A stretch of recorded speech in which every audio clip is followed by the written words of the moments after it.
Okay. Yes, I got to meet Casey West last year. This was after she blurbed my book, and I was such a huge fan. I went to one of her signings. Oh, I almost don't even remember what she said because I was just sitting there the whole time, just like overcome with the fact that she was right there. And I got to meet her afterwards and talk to her, and she was so lovely. She's every bit as lovely as you would think somebody who writes her books would be. I don't feel like I create character personalities.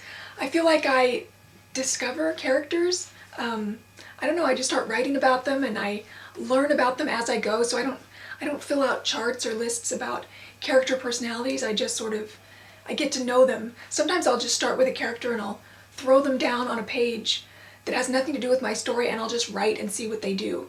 And it's stuff like that that allows me to sort of discover who they are and what kind of characters they are, and then that sort of informs what happens in the narrative. Yes. I feel like the goal of writing is to make your characters as real as possible, to make them breathe. So when I do horrible things to them, I feel like I'm inflicting them on real people. So yes, I do feel guilty a lot, but I still do it. You know, at first I thought, well, Godzilla, right? He's got that like blue fire, he can like breathe out and fry King Kong, but then I thought, King Kong is super fast, so maybe he could juke him.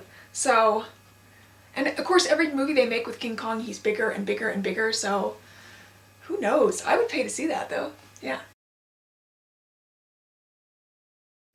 I think the most important thing is to keep in mind that if you're writing real characters, they should be like real people. And that means they come with all of their flaws and their fears and their shortcomings. And sometimes they say the wrong things and do the wrong things. Sometimes they're impulsive. Sometimes they're mean. So it's not being afraid to show all the facets of a character, even the parts that are hard. You know, I hate saying this. I think I remember not liking Wuthering Heights, which is terrible because I actually lead a classics book club, and that's one of the books I keep shying away from, even though I bet if I read it now as an adult, I would probably love it. So yeah, I need to read that one again. Probably the Little House on the Prairie books. I literally read the covers off 2 sets of those books, and I'm on my third now, and it's looking a little shabby. I might have to pick up a new set. I love those books. I love every single thing about them. Laura was my idol growing up, and she's still kind of my idol as an adult. This was actually a lie I told in a dream, so it's kind of a cheat, but I woke up feeling like I had actually done this. So I had a dream that I told my publisher that my cousin was Jimmy Fallon, and he had invited me on The Tonight Show to talk about If I Fix You. And I woke up feeling so sick because I thought, oh no, what have I done? I made up this huge lie, and I don't know Jimmy Fallon. I would love to know Jimmy Fallon. Jimmy, I'm free. Invite me on The Tonight Show. Yeah, sure, right? I mean, if we're all writing about young adults, I think we all have to rely and pull somewhat from our teenage years. I know there's definitely things that I put in my book that were direct things from my life as a teenager.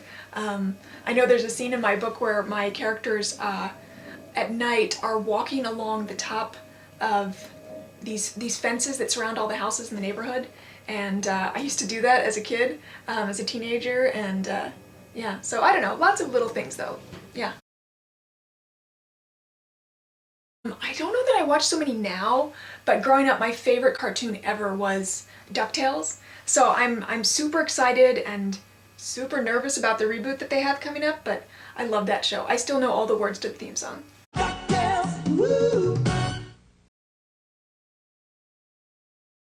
If I'm drafting the very first time, I typically will listen to nature sounds. I'll listen to rainymood.com, which is just rain sounds.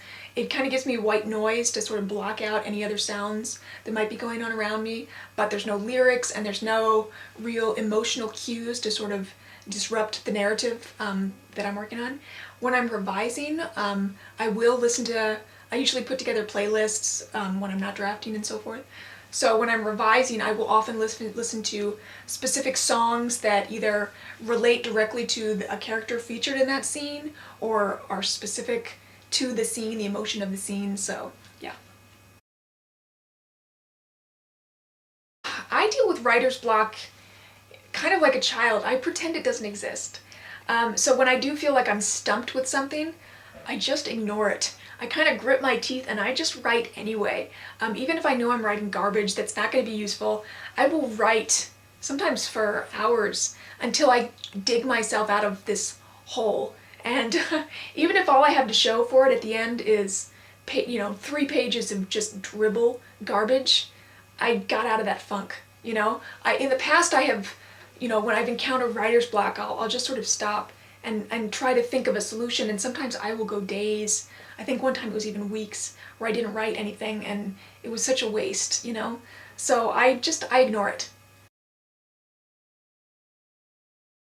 I really believe that every character I've ever written, the good, the bad, the in-between, they all reflect aspects of myself.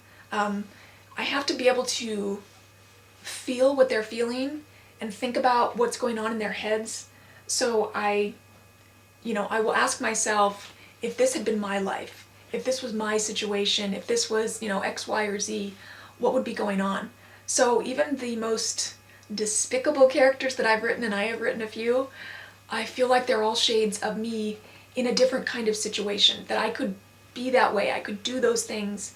It's not the most flattering thing to think about, but that's how I work, that's my process with characters, so yeah.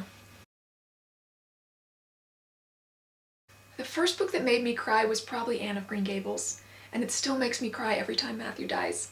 I can get choked up talking about it. I love that man so much, and I love those books so much, and I love Anne, and when her heart broke, mine broke along with it. When I'm drafting a book, I will write pretty exhaustively, sometimes 7 or 8 hours a day, sometimes even, I'll write all day and then I'll take a break and then I'll write again at night for another 3 hours. So a lot when I'm drafting. When I'm editing, it depends on what kind of deadline I'm under. If there's a little bit of room, I typically will not edit as many hours in a day just because it kind of exhausts me. My brain starts to kind of smush in on itself and I just can't seem to think. If I'm on a deadline, then yeah, I will push myself. I just finished a round of editing where I was editing, I think, 10 hours a day, 7 days a week for about 3 weeks, and I'm surprised I can even talk after that, but yeah, it just depends. I've yet to... Oh no, that's not true. I did kill off a character, and I didn't feel bad about it at all. I always had a real fascination for Lady Jane Grey. She was the 9 days Queen of England before she was beheaded. I loved her. She was so young and her story was so tragic yet inspiring. Yeah, Lady Jane Grey, I've always really admired her. I love everything about being an author. I love getting to create people and to tell stories that hopefully affect people and make them feel things. I love getting to meet readers, getting to meet people who've read your book and that it, had an impact on their lives in some way. I love everything about being a writer. Yes, I injured both of the hands that I write with. When I was 17, I was in a car accident and I broke my neck, and it left me paralyzed from the chest down, including my hands. So they don't work. I can't get my fingers to work. So yes, it is very hard. I do have a way that I type. Sometimes I will actually type with my pinky knuckles, but more often than not, I actually will write by bracing my thumb, and I will write like this, which seems like it'd be really tedious, but for me, I actually write much faster that way than I ever do with any kind of dictation software. I have tried Dragon Speaks and whatnot, and I don't like it. I can't think out loud when I'm writing like that. I don't know. So yes, I have injured them, but you never stop writing.